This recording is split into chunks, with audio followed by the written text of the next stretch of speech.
Ayan. Isang mapagpalang gabi po sa bawat isa. So, si Claire ay may close. Ako mamaya rin meron din. So, ayun po. Mapagpalang gabi po sa bawat isa.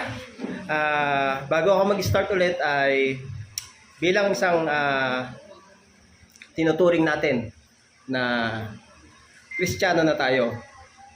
Ano ba ang new identity natin in Christ? Sa harapan ng Panginoon, sino tayo? So, dito po tayo ngayon magpo-focus. Nais ko pong i-evaluate natin habang sinishare ko po ito.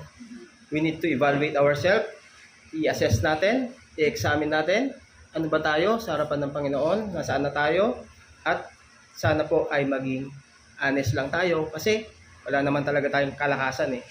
So, kay Lord natin siya hugutin yung ating mga kalakasan na ito. So ngayon, ang akin pong ibabahagi ay ito po ay gasgas na verses, pero meron po pala talagang turo na ano yung identity natin as Christian, as we walk as Christians. So therefore, ano po ito? Siguro alam niyo na. Therefore, if anyone is in Christ, there is a new creation. All things have passed away and look, new things have come. Ano po yan? Chapter and verses. So, 2 Corinthians 5:17. So, sabi ko po kanina, gasgas na. So, pero, ito pala, meron pa kasing tayong dapat makita as we proceed po sa topic natin. Nais ko pong i-check talaga natin. Sabi ko kanina, we need to measure how our walk as Christians. Evaluate po natin, magkaroon po tayo ng self-reflection at magkaroon tayo ng self-examine kung talagang align pa ba tayo. Align pa ba tayo kay Lord? Dahil dito sa verse na ito, siyempre dapat we claim this lagi. Especially yung mga new converts, ito ang favorite nila eh. Pero meron po kasing mas mas sapat na dapat maging effort natin as claiming this verse ng 2 Corinthians 5:17. Kasi minsan hindi po tayo conscious as we walk as Christians dahil kiniklaim natin itong 2 Corinthians 5:17, new creation na tayo, namumuhay pa rin tayo. Namumuhay pa ba tayo? According to the guidance of the Holy Spirit? Amen, di ba? Yes, kaya nating sabihin yan. At talagang, kung atin itong inaalaw ang Diyos na kiniklaim this verse, ay andun ang God's presence, di ba? God's guidance. Tapos na-shape out yung ating thoughts and ultimately yung ating action. Ngayon, di ba sabi kanina, ano ang una natin makikita dan sa verse 17? New creation. Yun po ang ating first point. New creation. Dahil we claim po na tayo ay bago na, nagpapabago, binabago, o magpapabago pa ba tayo lalo? Di ba? Ganun ba ang ating ugali? Nagpapabago, binabago, magpapabago pa lalo. Saan tayo dun sa tatlo? Di ba? Puro yan. Claim natin. Yes, we claim that new creation tayo as nung tinanggap natin si Jesus Christ as our Lord and Savior bilang ating tagapanguna sa ating walk, sa ating lakad, sa ating Panginoon. Pero, once we become spiritually, meron po kasing kasunod dyan eh. Diba? Once na tinanggap natin si Lord as our Lord and Savior, merong benefit, diba? Amen? Nakukuha natin yung benefit. Pero buo ba? Nakukulangan ka? Nakukulangan ba tayo sa benefit na ating natatanggap sa ating Panginoon? Doon sa ating walk ng pagiging Kristiyano? Yun ang akala nyo. O, di ba? Meron. Meron na hindi. Talagang sabi natin, oh, Lord, ginagawa ko naman lahat eh. Pero tingnan natin. Paano ba ang buhay at lakad natin? Meron pong good news kasi dyan. as we follow our Lord. Merong kasunod na benefit dyan sa ating buhay. Sabi ko kanina po, let's gauge ourselves. Sukatin natin, nasaan na pa tayo pananampalataya natin? Lagi pong sinasabi to ng ating mga spiritual mentors. Nasaan kayo? Lumalakad ka pa ba ayon sa katwiran ng ating Panginoon? Di ba? Mama? Di ba? Paano natin ngayon? Paano natin susukatin ang ating walk? Sabi ko po kanina, new creation, bagong likha, bagong nilalang. Tinuring ba natin na bagong likha na tayo? Amen. Kay Lord? Amen, di ba? So, ngayon, ito ang mga dapat nating tandaan. Pag sinabi mong new creation ka, kapatid, kaibigan, ano po dapat yung nakikita natin sa atin? Ano sabi sa Galatians 2:20?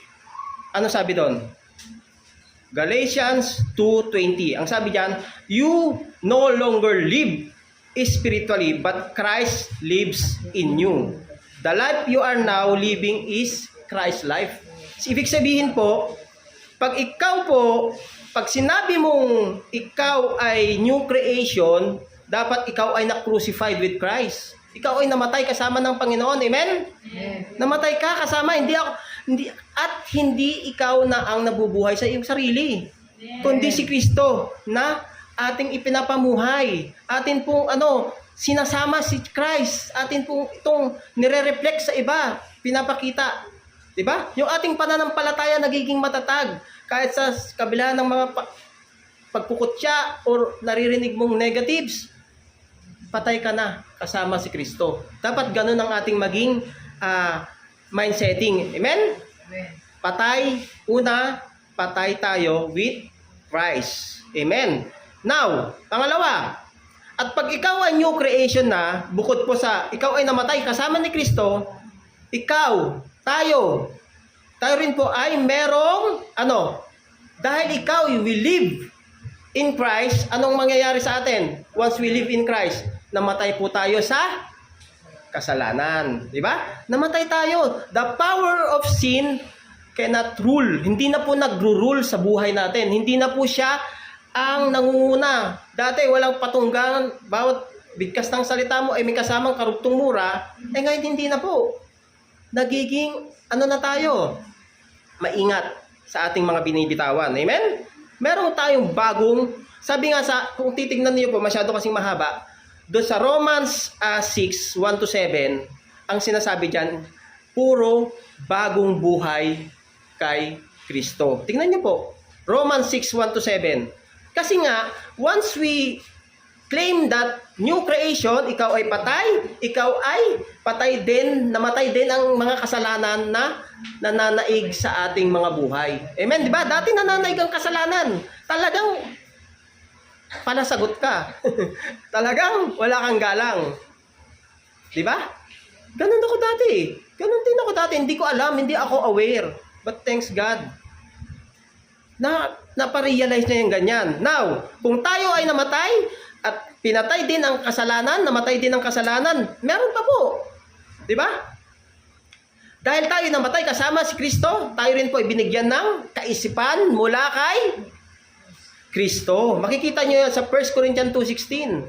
Tingnan nyo po, para you've been given the mind of Christ. Dahil namatay ka, kasama si Kristo, namatay din ang iyong mga kasalanan, kasama si Christ, at mabibigyan ka po ng kaisipan mula kay Kristo. Di ba napakaganda? Once na tinanggap natin ng Diyos, si Jesus sa ating mga buhay, yun pong mangyayari. Bibigyan niya tayo ng kaisipan mula kay Kristo. Ayon sa sinasabi, tignan natin, kung nakita nyo na, ayon sa sinasabi ng kasulatan, sino ba ang nakakalam ng isip ng Panginoon? Sino ba ang makakapagpayo sa Kanya? Ngunit tayo, take note, ngunit tayo, taglay natin ang pag-iisip ni Kristo. Kaya nakakaunawa tayo. Amen, di ba? Once we receive Christ sa ating mga buhay, yun po ang mangyayari. Magkakaroon tayo ng tunay na isip mula kay Kristo, hindi kanino man. Hindi to sa pangkaraniwang na wisdom, sa intellectual wisdom.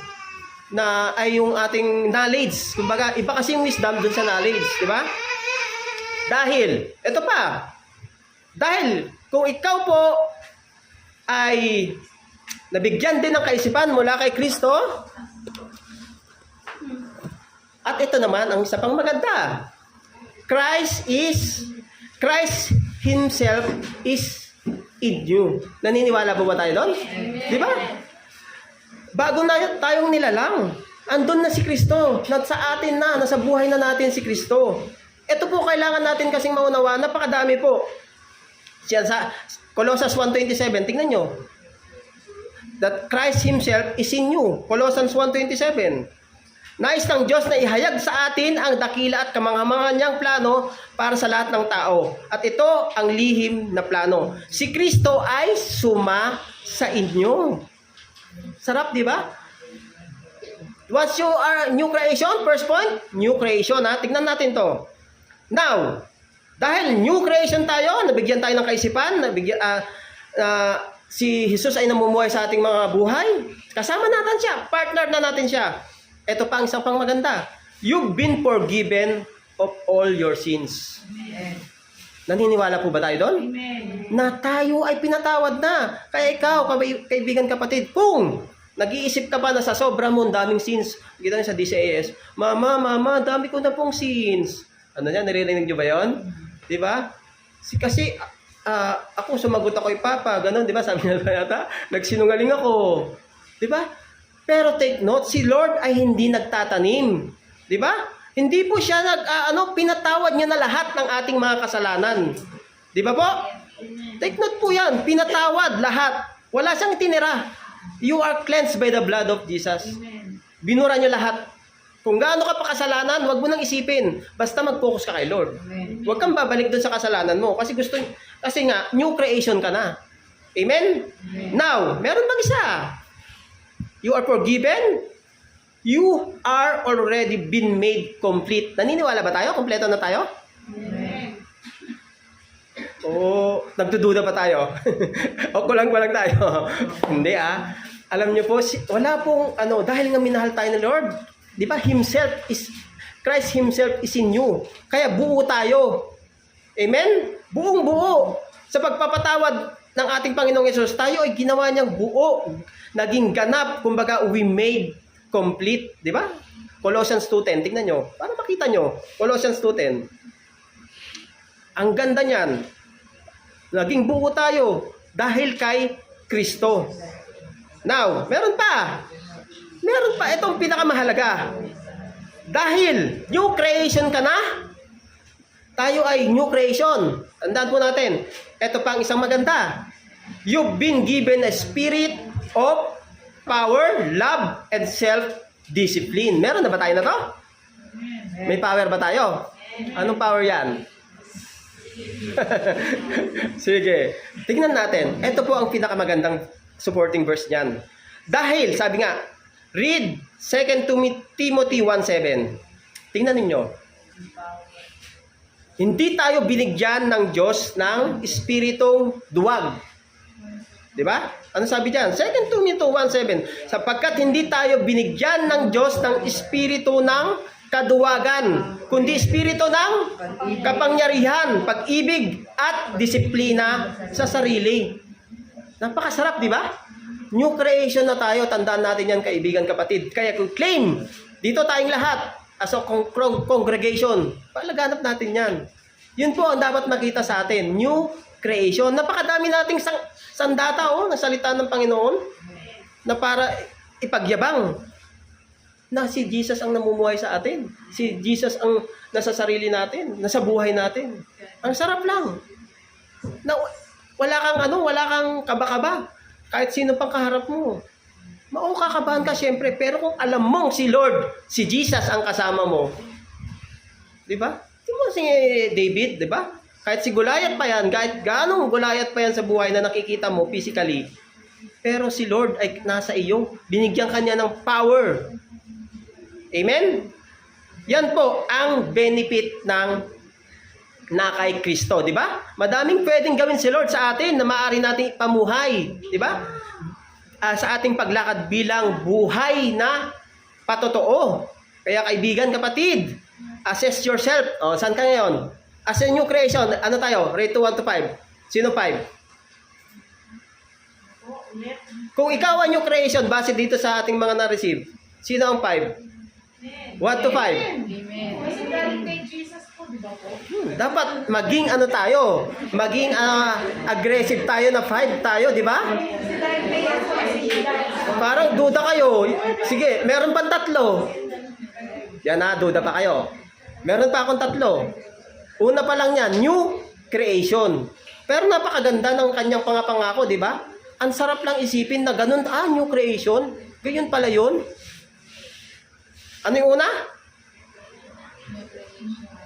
New creation. Kung makikita nyo po yan, now, dahil tayo ay new creation, dako na tayo ngayon. Sabi ka, di ba i-recap ko lang.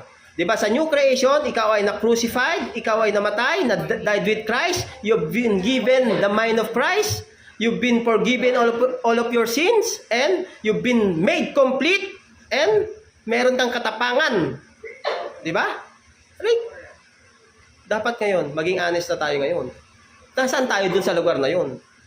Now, dahil tayo ay new creation, ano pang susunod? Palagay nyo, you are accepted. Amen? Tayo ay, we claim that. Dahil ikaw ay new creation, ikaw ay accepted in the eyes of Jesus Christ. Amen. Siyempre, as a child of God, ikaw ay accepted, di ba? Ano sabi sa John 1:12? Di ba? Di ba? Yun. You are God's child. Amen. Di ba? Tingnan nyo. Baka sabihin nyo, totoo po yan. Ano sabi niya? Ngunit ang lahat ng tumanggap at sumampalataya sa Kanya ay binigyan niya ng karapatang maging anak ng Diyos. So, accepted tayo, di ba? Pangalawa yan. You are accepted. Ano bang pwedeng mangyari once we accepted? Di ba? Sabi ni Claire kanina, nabanggit niya na kasi ito eh. You are a friend. So, praise God. Nagkatugma kami ng inano ni Claire. So, yan ay isang revelation. So, once we accepted, itinuturing ka ng Diyos na kaibigan. Sa John 15:15, makikita niyo po yan. Binasa na kasi ni Claire kanina, kaya hindi ko na siya babasahin. So ngayon po, ano pang pwede nating makuha once you are accepted? Diba? Bukod sa tinuturing niya tayong anak, kaibigan, ano pa? Palagay nyo? Tayo ay pinagkaisa. Pinag-isa kay Kristo. You are united. United ba tayo? Amen. Praise God. So, dapat po tayo united. Huwag tayo mag-isip ng negative. Yes, kasama yan. Negative sa kapatiran, co-leaders, sa iba. Yes, oo. Pero alam nyo po, dyan kasi yung entry point ni Satan eh.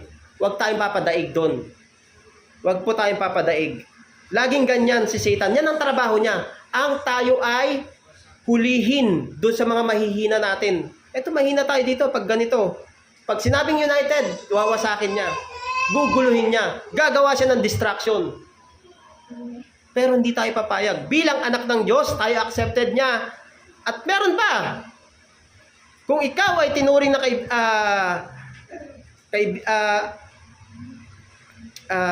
accepted, ikaw din po ay binili niya.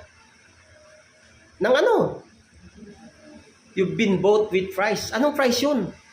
Grabe, ang kanyang banal at makapangyarihang dugo. So you belong to God.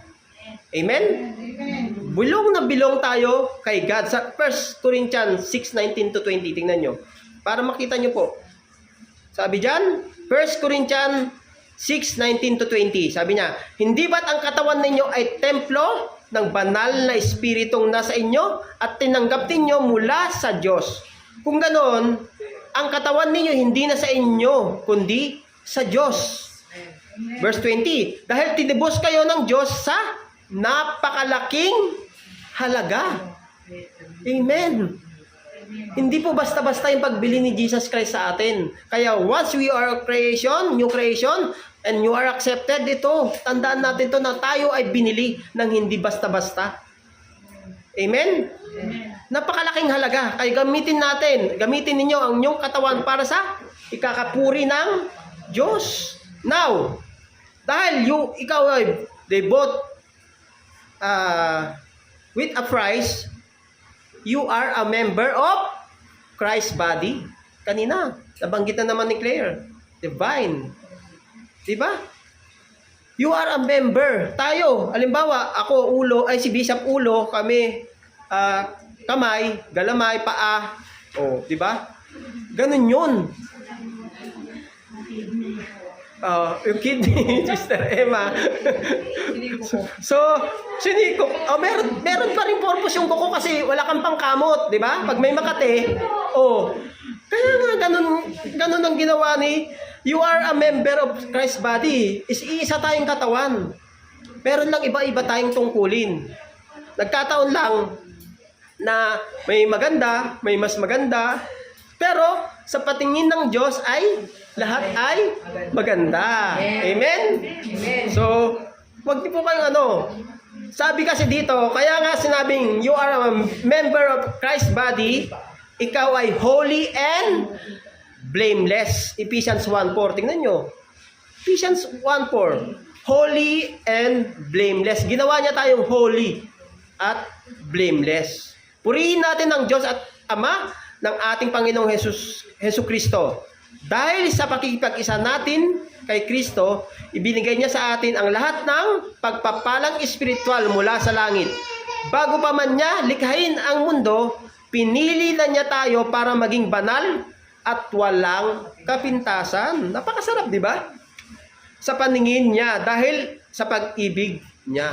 So ngayon, doon pa rin nag-uugat sa pag-ibig ng ating Panginoon. You are holy and blameless. So ngayon, ano pang nakapaloob doon sa accepted? Napakarami, di ba? You are also adopted as God's child. Di ba? Inampun tayo ng Diyos. Kinuha niya tayo, tinuring niya tayo bilang anak. Tunay na anak. Mahal na anak.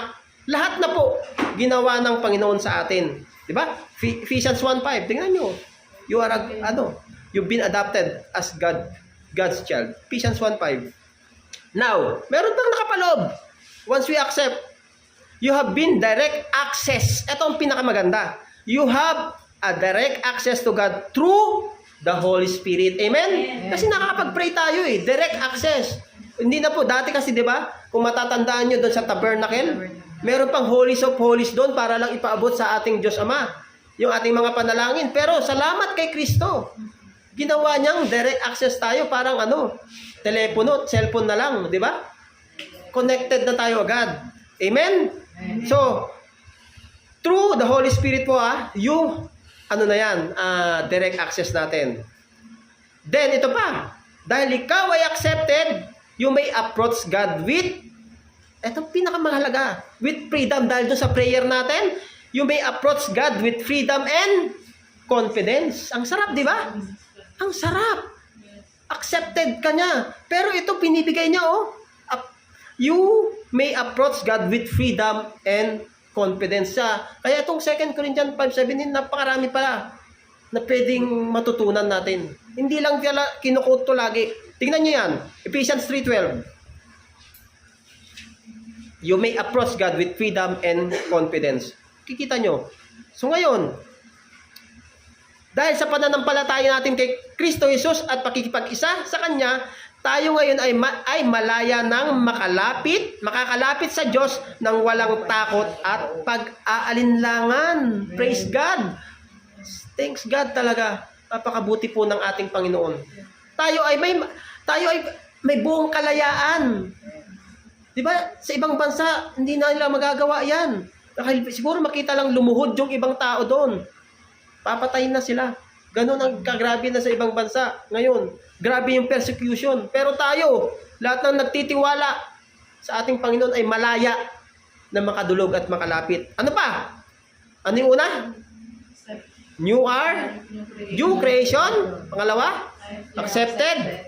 Pangatlo, ay you are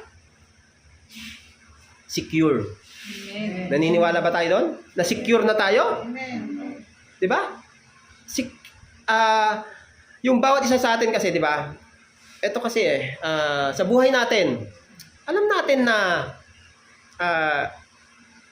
yung security natin ay pupugak-pugak, lalo sa financial na usapan, di ba? Ayan po yung natural. Pero ngayon, aralin natin yung real security. Paano kung mag-rapture ngayon lang? Ngayon din. Saan ka? Takot ka ba? O ano? Alam niyo po kasi once na rapture na tayo, biglaan, judgment na agad eh. So ngayon, aralin natin yung security na ito. Ano ito? Di ba? Panghawakan natin tong security na ito Now, dahil sinasabi ni Paul na you have you are a new creation, you are accepted, and you are secure.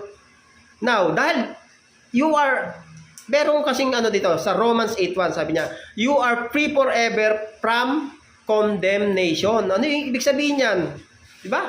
Kaya ngayon, hindi na hahatulan ng kaparusahan ang mga nakay Kristo Jesus. Yan ang tunay na secure, diba? Security natin yan once na tinanggap natin si Jesus Christ as our Lord and Savior sa habang buhay natin. Yun ang sinabi niya, hindi kanya bibigyan ng hatulan at paparusahan. Kaya kaibigan kapatid, wag na tayo magdalawang isip na sabihin to sa ating mga mahal sa buhay. Pakita natin to. Babasa natin to. Ano kaya mararamdaman nila? Diba po? So ngayon, we need to share. Not only on our family circle. Ako nga sa trabaho, medyo alam nila. Yes. Pero sabi ko nga, si Lord ang gagawa ng kapamaranan. Pero isang namin doon, isang masugid na nag-aayos doon sa office namin, naglilinis talaga, ay Christian. Tinatawag nga siyang pastor kasi nalaman na Christian siya. Sabi ko sa kanya, sige, pagpatuloy mo yan. Kapag need mo ko na may mag-share o kaya need mo ko na tumulong humalili sa'yo, sige, go ako, tulungan kita, tulong tayo. Malay natin, makabuo ko ng ministry doon. Pwede rin po. So, praise God. Oo.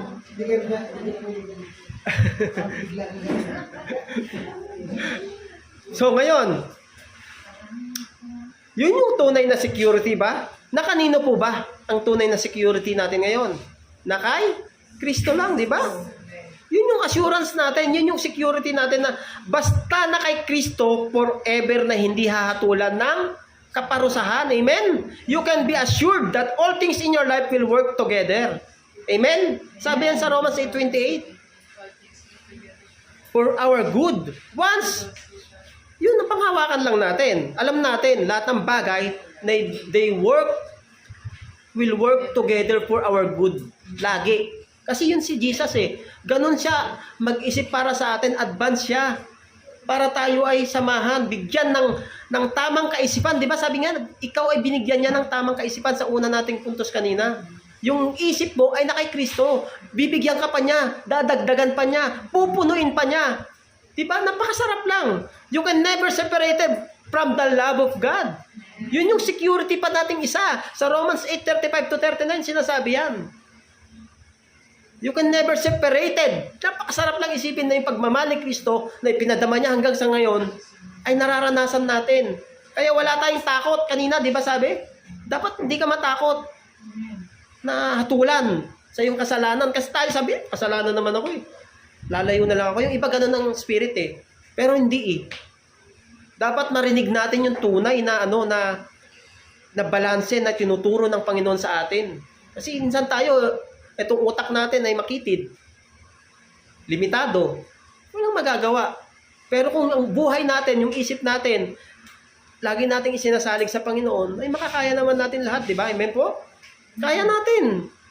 Di ba? Sabi pa, once yung security natin, you are hidden with Christ. in God. Dahil sa pamamagitan ni Jesus Christ, you are hidden with Christ. Lagi kanyang sinusubaybayan, inaalalayan. Sabi yan sa Colossians 3:3. Tingnan nyo. Sapagkat namatay na kayo dati sa inyong buhay at ang buhay ninyo ngayon ay nakatago sa Diyos kasama ni Kristo. Colossians 3:3. Kasama natin pala si Jesus, oh, nakatago. Ang sarap, di ba? Ngayon, Colossians 3:3, kung nakita nyo, para makita nyo po. Now, meron pa. Doon sa security na yan, meron pong good work that God has begun in your life that will be completed. Ang sarap, di ba? Ngayon, naghihirap tayo sa ating kalagayan ngayon. Nahihirapan tayo, yes. Pero si Jesus, sabi niya, the good work that God has begun in your life will be completed. Bubuin niya, ikukomplete niya. Kala mo sira, kulang, hindi. Kaibigan kapatid, tingnan niyo sa Philippians 1:6 para makita niyo totoo. Di ba? Philippians 1:6. Ang sarap lang, natitiyak kong ipagpapatuloy ng Diyos ang mabuting gawain na sinimulan niya sa inyo hanggang sa araw ng pagbabalik ni Jesus Christ. Now, meron pa. Doon sa security na yan, meron din siyang ina-assure sa atin na you are citizen in heaven. Philippians 3:20. Citizen na tayo. Hindi po dito ang bahay natin. Doon tayo sa heaven. Yun ang asamin natin. Di ba po? Yun yung security natin, di ba? Totoo, di ba? Hindi dito. Sa heaven po ang tunay na security natin. Now, doon sa security, meron pa. Meron pa nakapalob. You will find grace and mercy in time of needs. Amen? Amen. Amen. Praise God. You will find grace and mercy in times of need. Sabi sa Hebrews 4:16, para makita nyo. Hebrews 4:16. Huwag tayo mag-atubiling lumapit sa trono ng maawaing Diyos para matanggap natin ang awat biyayang makakatulong sa atin sa panahon ng pangangailangan. So in times of need. Amen. Napakabuti ng ating Diyos. At ito pa, yung pinaka-security natin. Ito. You are born of God and the evil one cannot touch you. Di ba? Ang sarap. Hindi ka pala pwedeng kantiin, galawin ng diablo. Tingnan niyo yan. James 1 John 5:18. Tingnan niyo. Hindi ka pwedeng galawin ng kahit anong evil one. Kahit pa nasa kaliwa mo, nasa kanan mo, nasa harap mo at likod mo, no one can touch you, kaibigan, kapatid. Amen? 1 John 5:18. Tignan nyo. No one can touch you. Hindi tayo pwedeng galawin ng diablo, ng kaaway. Diba?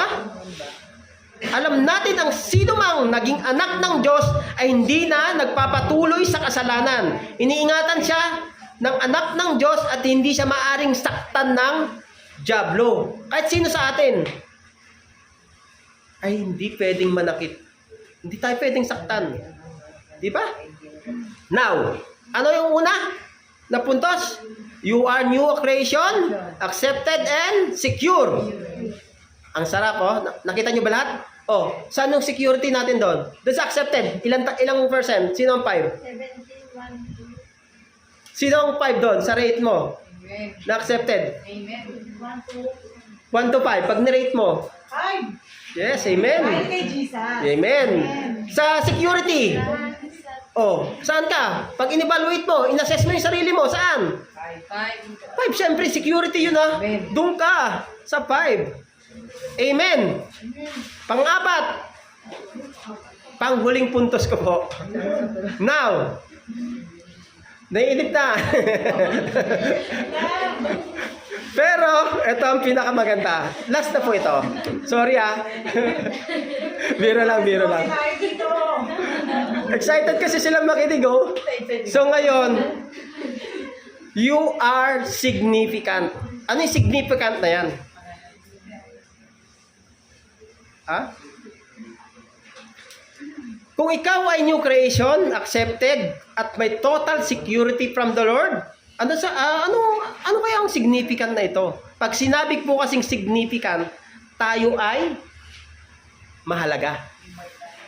importante, makahulugan. Ganun ba tayo? Saan tayo doon? Tingin nyo, mahalaga kaya ako Lord? Amen. Sigurado kayo? Amen. Pag inassess nyo yung sarili nyo ngayon, gaano kakalaga kay Lord? Ilan? Sa rate sa... Sure kayo? Nagawa mo na lahat? Nagawa mo na ba lahat? Nagpakapagod ka ba para sa paggawain ng Panginoon? Amen. Hallelujah. Di ba? Medyo, oh yeah. God knows. Yes, Lord, thank you. God knows talaga. Pero alam nyo, sikapin po natin na maging makabuluhan, maging mahalaga tayo sa paningin ng Diyos. Kasi kapag hindi natin inisip yon in the future, na mahalaga ako kay Jesus. Kasi anong ginagawa mo dito sa buhay mo? Anong pinapahalagan mo? Anong inuuna mo? Nagpapakapagod ka ba? Nagpapagal ka ba para sa Panginoon? Iiwan naman natin lahat ng ating mga resources eh. Wala naman tayong madadala. Kahit katalinuhan mo, sabi ni Bishop, pag nag-aral ka ng abogasya, pagdating mo na 65, magre-retiro ka, nawala na yung papel mo na abogado ka. Lolo.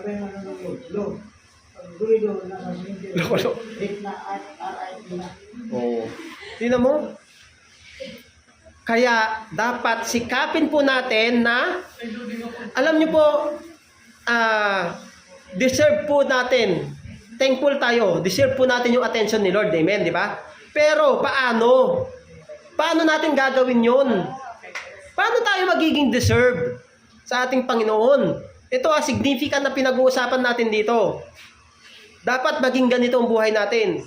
Kasi new creation ka, di-claim mo ang 2 Corinthians 5:17 ha. Pa-claim-claim pa tayo. Lord, patawad. Talagang nakita ko sarili ko dito eh.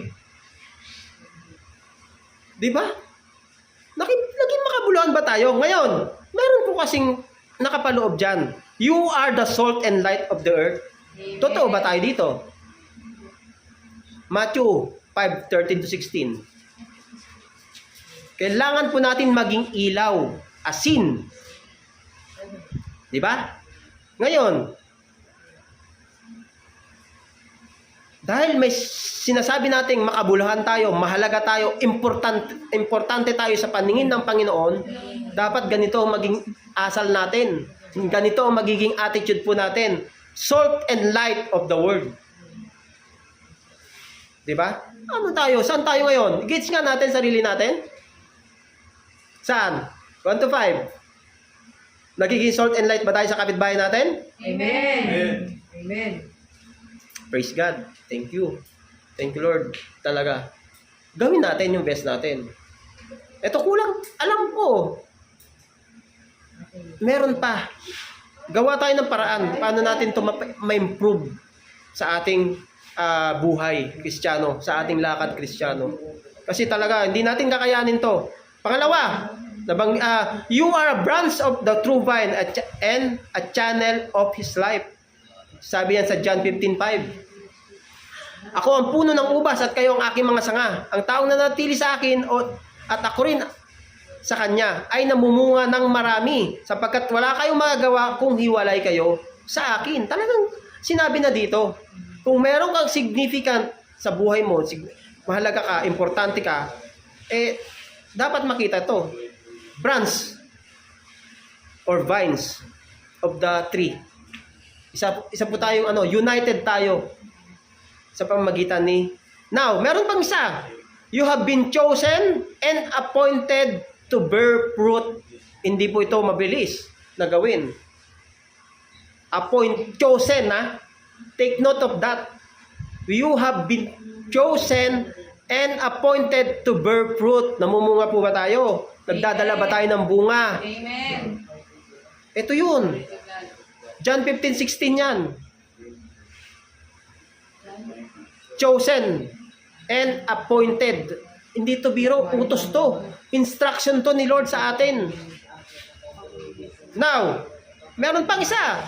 Para na masasabi mong significant ka, makabuluhan ka sa mundong ito. Meron pa. You are a personal witness of Christ. Ito talaga.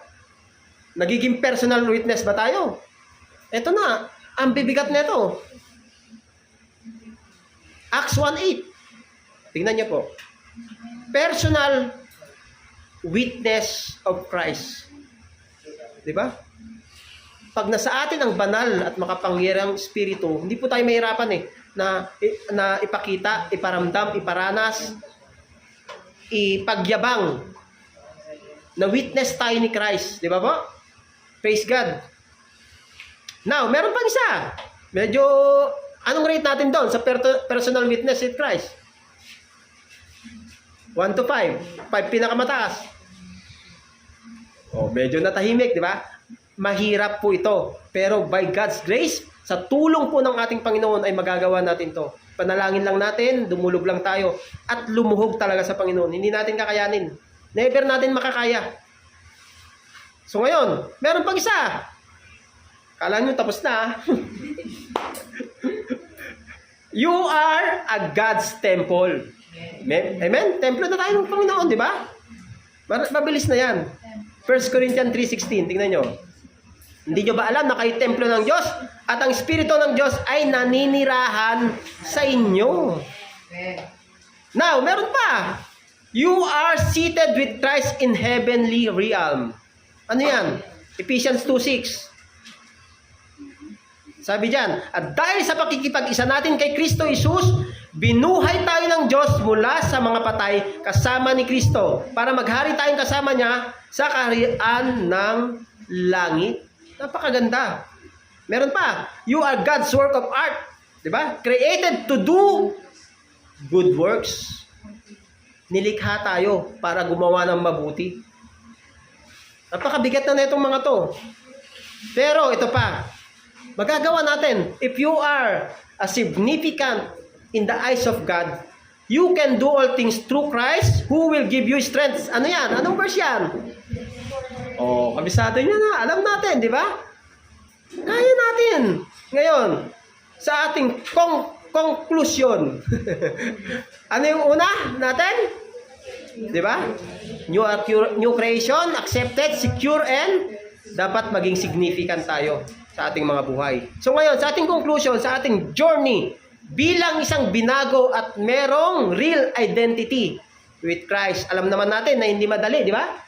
Hindi madali yung ating lakarin, pero we assess, as we assess po, na-examine na ba natin ngayon, buhay natin, yung 2 Corinthians 5:17? Napakadami palang gagawin natin, no? Kala nyo, yun lang yung verse na yun? Hindi. Ngayon, as we assess ourselves for an ongoing process natin sa lakarin natin, buhay Kristiyano, at lagi po natin tandaan, as we approach po in our daily lives, kailangan po kasi ito lang po dapat nating makita at ipamuhay. As we approach po, dapat with humility, may pagpapakumbaba, humble heart sa harapan ng Panginoon. Meron po laging pagpapakumbaba in seeking God's guidance. Kasi hindi natin kaya. And grace sa atin.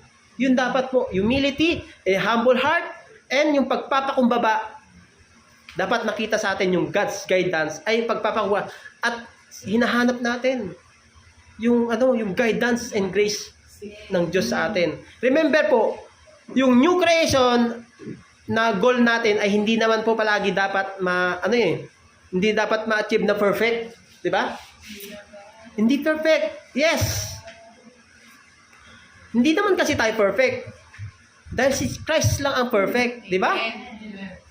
And ang need na goal talaga pala natin as we walk, yung with total acceptance natin, yung total security, at merong totoong kalalagayan, the significant, yung kalagayan natin. Ano ba yung kalagayan natin? The significant life and growing relationship with God. Yun kailangan pala natin. Yung significant and growing relationship with God. Dito, pag-a-attend natin sa Bible study, ay natututo tayo, lumalalim po tayo. And ultimately, once na we have a good growing relationship with God, meron po tayong, we need to strengthen our daily spiritual walk. Yun po yung pinaka-final doon. Diba? Ngayon, nag-gauge natin yung ating mga buhay dito sa 2 Corinthians 5:17, dapat makita sa atin yung fruit of the Holy Spirit. Makita sa atin na align tayo lagi in God's Word. Makita din sa atin yung pagmomotivate natin and real intention natin sa pagtulong sa ating mga kapatiran. At makita natin, ito ang higit sa lahat, yung service and love natin sa ating mga, not only on our leaders, but of course, syempre sa ating mga kapatiran. Ano yung mga sakripisyo na ginawa mo na para sa ating mga kapatiran? Ano yung sakripisyo na ginawa mo? 'Di ba? At isa pang meron kang dependence on God. Yun pa. Mga practical po yan. Yung practical naman na sa buhay natin na individually, itong kailangan natin. Prayer and reflection. And accountability. Not only on our family relation. Dapat meron tayo. And ultimately, yung spiritual discipline natin on our daily walk. So yun po, sa Diyos po ang pinakamataas na papuri.